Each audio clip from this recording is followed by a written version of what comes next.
Luka is one of the most talented players I've ever seen in the history of the game, but I think he has losing habits. I think he has bad habits. Real issue with Luka. You can overcome all of that stuff and figure it out if that man plays some defense. The fact that he can't stop a cold is the real problem. Luka Dončić might be the most unstoppable offensive weapon in basketball. And that might be exactly why the biggest question about him refuses to die. Because if you ask players, the answer sounds obvious. Kevin Durant said it straight up. You just gotta live with it. Meaning, there's nothing you can do. So if that's true, why are teams still comfortable betting against him in June? In this video, we're breaking down the real Luka debate. Why his offense is so powerful it can carry a team deep into the playoffs. And why his defense, emotions, durability, and playstyle keep raising the same uncomfortable question. Not whether Luka is talented enough, but whether a team can actually win the whole thing with him at the center of everything. Because the regular season lies, the playoffs don't. Draymond Green put it like this: in the playoffs, teams take away what you do best. And once that happens, you find out what actually holds up. So let's start here, because this is what makes Luka so confusing.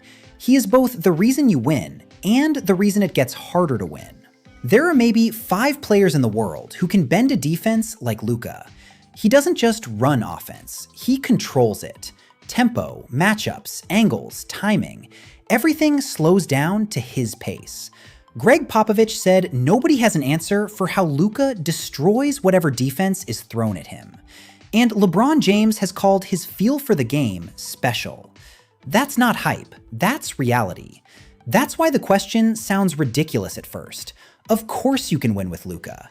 Dallas made a finals run with him controlling everything. And for stretches, it looked inevitable. But here's the shift. Getting close with Luka is not the same as finishing with Luka. Because as Shaquille O'Neal said, great players get you there, complete players win it. And the deeper you go, the more the question changes. From can he carry you to what do the other players have to do to make it work? And that's where the cost starts showing up. That he whines a lot, got another technical, he's doesn't play defense. It's now being exposed because every Laker game is under the microscope. Because the first cost is defense, not highlights, not effort plays, structure. Luka can't guard a chair, and you're gonna have to have Wilt, Kareem, and Bill Russell back. His defensive performance is unacceptable. He is a hole on the court. Luka shouldn't be a terrible defender. He's big, strong, smart enough. He's shown he can sometimes survive possessions. But championships aren't built on surviving. They're built on consistency. During Boston's title run, Jason Tatum said, "If you want to play on our team, you have to be able to guard. No exceptions." And Dallas leadership echoed it too. Nico Harrison kept repeating, defense wins championships. Because in the playoffs, nothing hides. Marcus Smart explained it perfectly. They're gonna find you every time. It's hard not to notice. Everybody in the world knows you not gonna stop nobody. That's kind of fucked up. Yeah, when you got compilations of you just chilling, bro. That's the problem. If your best player isn't engaged on defense, everyone else has to be elite. Not good, not solid, perfect. And most championship teams can survive one weak point, but not one that warps the entire system. And here's the thing, even that isn't Luka's biggest issue.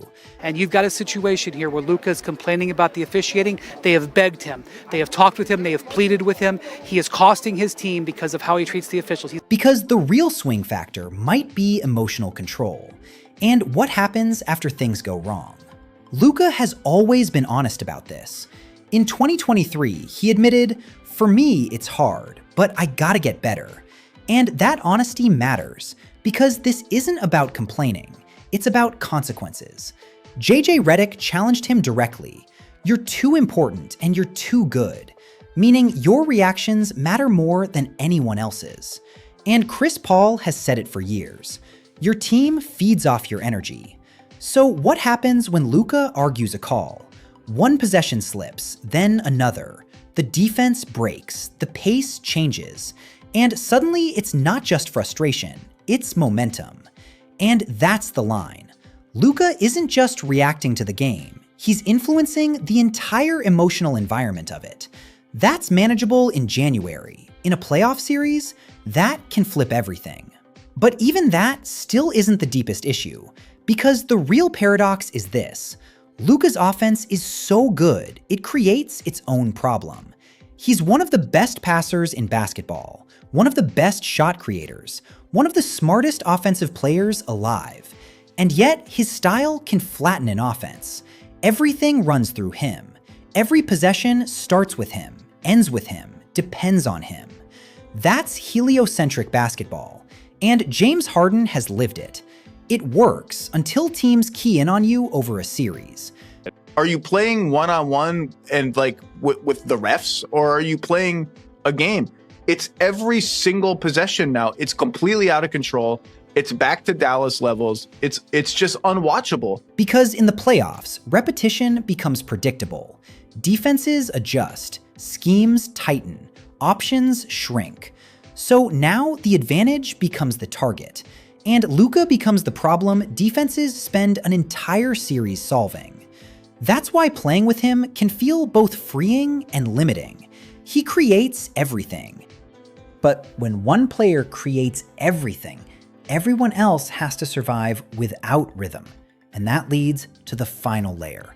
Because at some point, this stops being about talent and becomes about math, durability, stamina, sustainability.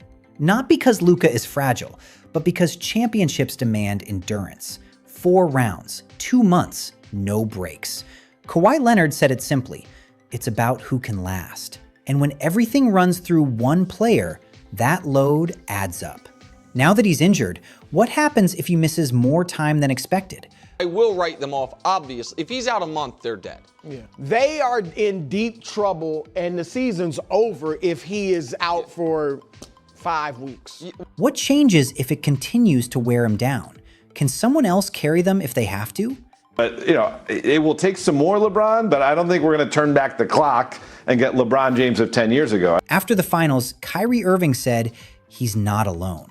And that's true. But when you build everything around one player, he carries more than anyone else. That's the reality. The praise gets bigger, the criticism gets sharper, and the margin for error disappears. Because when everything runs through one player, every flaw gets amplified with it. So, can you actually win with Luka? Maybe, but not easily. Maybe if the roster is perfectly built. Elite defenders, vertical spacing, low-maintenance role players. Maybe if Luka sharpens the details, fewer empty possessions, better emotional control, a higher defensive floor. Charles Barkley said it best, talent gets you there, discipline wins it. And that's why this question never disappears. Because winning with Luka is possible, but winning easily with Luka isn't. And that's the difference. Because Luka doesn't need to become someone else. He just needs to clean up parts of his game. A player who still controls the game, but doesn't slow it down too much. A star who still dominates, but lets others stay involved. A leader who still plays with passion, but doesn't waste possessions arguing calls. The question was never whether Luka is good enough. It's whether Luka can be easier to build around. And once you see that, you can't unsee it.